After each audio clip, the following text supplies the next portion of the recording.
રાજકોટ મહાનગરપાલિકાની સ્ટેન્ડિંગ કમિટીની બેઠક મળી હતી। આ બેઠકમાં જુદી જુદી 63 દરખાસ્તો કરવામાં આવી હતી, જેમાંથી 61 દરખાસ્તો મંજૂર કરવામાં આવી છે। એમાં પ્રદ્યુમન પાર્ક, રામવન, વિવિધ જીમ અને સ્વિમિંગ પુલની ટિકિટના દરમાં વધારો કરવામાં આવ્યો નથી। ટિકિટના દરમાં ભાવ વધારાની એક દરખાસ્ત કરાઈ હતી, જે દરખાસ્તને નામંજૂર કરવામાં આવી હતી। આજરોજ રાજકોટ મહાનગરપાલિકાની સ્ટેન્ડિંગ કમિટીની બેઠક હતી। આ બેઠકની અંદર 48 કરોડથી વધુના વિકાસ કામોની આજે બહાલી આપવામાં આવી છે।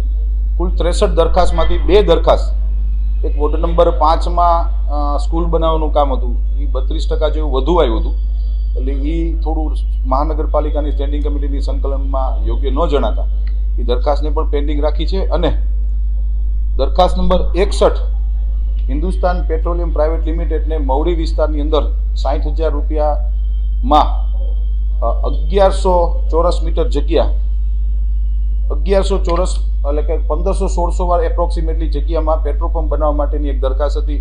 એ પણ ભાવ 60,000 રૂપિયા થોડો અમને ઓછો લાગ્યો છે, એટલે એ દરખાસ્તને આજે હાલ અમે પેન્ડિંગ રાખી। આપ સૌના માધ્યમથી રાજકોટના સૌ નગરજનોને હું કહેવા માગું છું કે એથ્લેટિક ટ્રેક હોય, પછી સ્વિમિંગ પુલનો હોય, કોઈ પણ જગ્યાએ ક્યાંય પણ 1 રૂપિયાનો ભાવ વધારો કરવામાં નથી આવ્યો।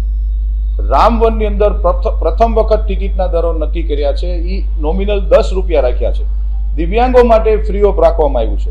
એવી જ રીતે એથ્લેટિક ટ્રેકની અંદર પણ રાષ્ટ્રીય અને આંતરરાષ્ટ્રીય કક્ષાના જે એથ્લેટ છે એના માટે નિઃશુલ્ક પ્રવેશ છે। સ્વિમિંગ પુલની અંદર પણ નેશનલ અને ઇન્ટરનેશનલ સ્વિમર એમના માટે સ્વિમિંગ પુલ નિઃશુલ્ક રહેશે, એને પ્રેક્ટિસ કરવા માટે નિઃશુલ્ક રહેશે। પ્રદ્યુમન પાર્ક જૂની પણ જૂના જે દરો હતા એ જ દરો અમે કન્ટિન્યુ રાખ્યા છે।